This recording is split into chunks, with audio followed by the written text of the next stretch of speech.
Hey everyone, welcome back to Corporate Decoder. Today, HIGR Group Holding Company filed a quarterly report, and I am seeing some really interesting financial shifts that might surprise you.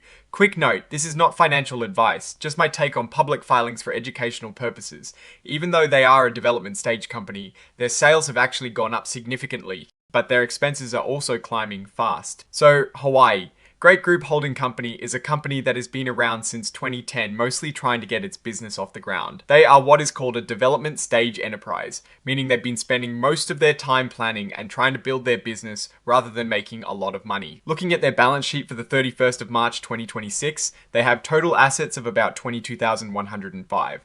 This is a small increase from December 2025. Their cash on hand has jumped significantly from 521 to over 5,000.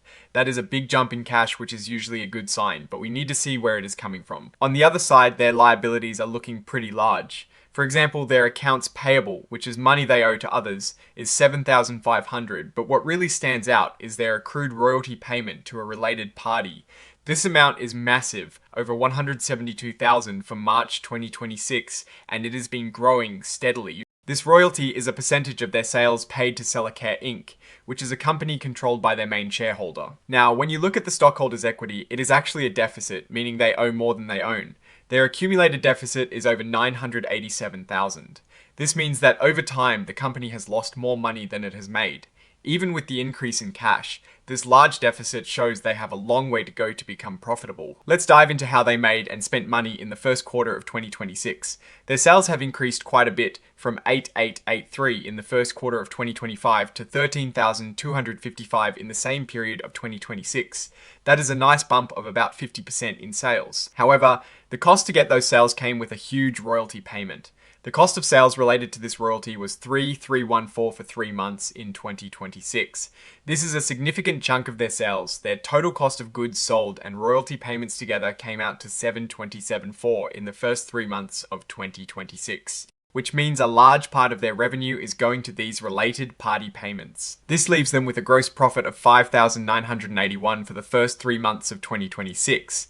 While this is much better than the 1,382 gross profit in the same period last year, it is still not enough to cover their operating expenses. Their operating expenses were 13,186 for the first 3 months of 2026 compared to a much higher 20,758 in the same period of 2025.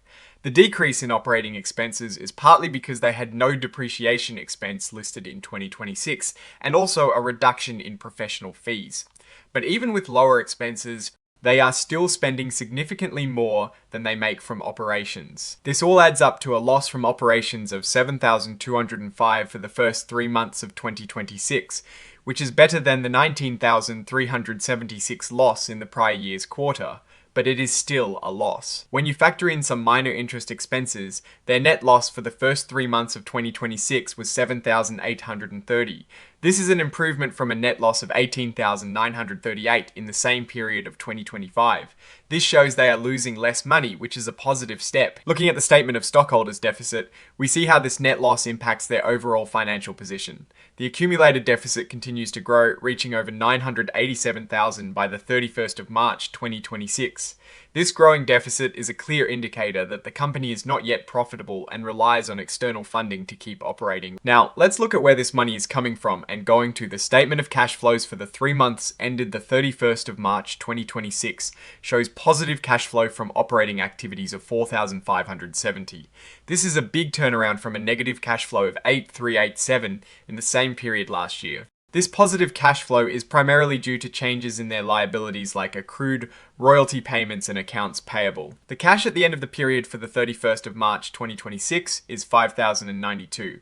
This is a substantial increase from 521 at the end of 2025, mostly due to the positive cash flow from operations. The company's story is a bit unique. It was incorporated way back in 2010 in Nevada. There was a period where a custodian was appointed, and then later, control shifted when Esther Yang bought a significant number of shares.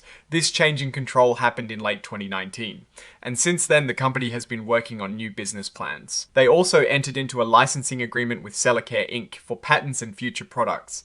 This agreement requires them to pay 25% of all gross revenues, or at least 1,000 to Allocation Inc. This is where that large royalty payment comes from. They also have a land lease agreement with Seller Property LLC. an entity controlled by the majority shareholder. Now, it is really important to talk about the going concern note. The company states that the financial statements are prepared assuming they will continue to operate. However, they haven't generated enough revenue to cover their operating costs yet and depend on debt and equity financing. This is a red flag, and it means there is a real possibility they might not be able to continue as a business without new funding. Companies that have this note often struggle to secure new financing or may face bankruptcy. For example, Bed Bath & Beyond and Tupperware have both faced this going concern warning in the past, and we've seen how those stories have unfolded. The company has several transactions with related parties, people, or entities connected to them. The most significant ones are the licensing agreement with Sellercare Inc. for a 25% royalty and the land lease with Seller Property LLC for $30,000 annually. They also mention a loan payable to a related party totaling $88,614 as of the 31st of March, 2026. These related party transactions can sometimes be a cause for concern, as they might not always be at arm's length, meaning they might not be on the same fair terms as a transaction with an unrelated party. Moving to the management's discussion and analysis, they talk about forward-looking statements, which are basically predictions about the future. They warn that actual results could be very different from these predictions. This is standard legal language to protect themselves. Their business objectives include maximizing shareholder returns through dividends, sustainable growth, potential long-term appreciation of properties, and expanding into new agricultural and plant-based consumer product areas, including cosmetics. This shows they are trying to build a diversified business. They reiterate that sales increased from 8,883 to 13,255. They also mention that this revenue started generating in early 2020. Professional fees decreased from 9,950 to 8,802. They attribute the decrease to an increase in audit expenses. This might seem a bit contradictory, but they are likely referring to other professional services decreasing while audit-related fees increased. The net loss did shrink from 18,938 to 7,830. This is a positive trend showing they are moving towards profitability, even if they are not there yet. Here, they highlight their accumulated deficit of 987,832 and that net loss for the quarter. They mention generating 4,570 from operations, which is a significant improvement. Under controls and procedures, the company admits their disclosure controls and procedures were not effective. They specifically point out a lack of an audit committee and a lack of segregation of duties. This is a material weakness in their internal controls. Companies with such weaknesses can be more prone to errors or even fraud because there aren't enough checks and balances in place.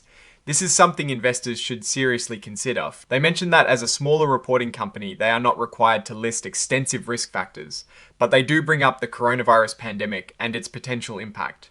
While they say it has had minimal impact so far, they acknowledge it could affect their ability to enter into business combinations. Finally, the exhibits section lists the certifications required by the Sarbanes-Oxley Act, which are basically statements from their CEO and CFO confirming the accuracy of the financial reports.